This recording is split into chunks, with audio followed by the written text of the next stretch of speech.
একটি গোল, তারপর দীর্ঘ 2 মিনিটের উন্মাতাল ছুটে চলা। প্রতিপক্ষ নয়, ট্রফিও নয়। কেপ ভার্দের ডিফেন্ডার সিডনি লোপেস কাব্রালের লক্ষ্য ছিল গ্যালারিতে বসে থাকা প্রিয় মানুষটি।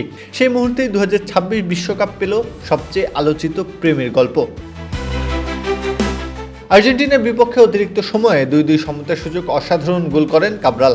গোলের পরই তিনি নিরাপত্তা বেষ্টনী উপেক্ষা করে ছুটে যান দর্শক আসনের দিকে।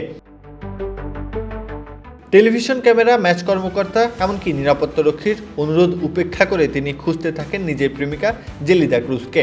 যেন রকি চলচ্চিত্রের শেষ দৃশ্যের অ্যাড্রিয়ানকে খুঁজে বেড়ানোর রকিরই বাস্তব সংস্করণ।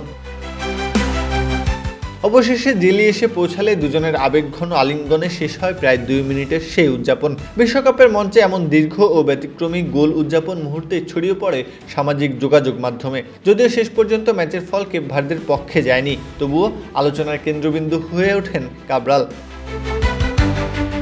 এরপরই সামনে আসে জেলিদা ক্রুজের পরিচয়। তিনি একজন কন্টেন্ট ক্রিয়েটর, যোগাযোগ ও মানব সম্পদ ব্যবস্থাপনায় স্নাতক এই তরুণী নিজের ইনস্টাগ্রামে কাব্রালের গোলের ভিডিও শেয়ার করে লেখেন, এর চেয়ে বেশি গর্বিত আমি কখনোই অনুভব করিনি।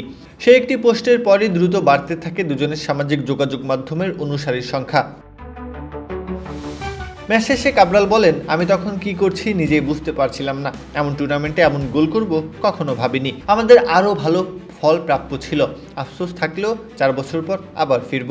কেপ ভার্দের জার্সিতে খেললেও কাব্রালের জন্ম নেদারল্যান্ডসে।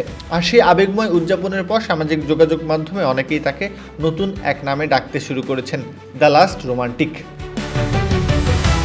প্রত্যহ কাব্য, খেলা 71।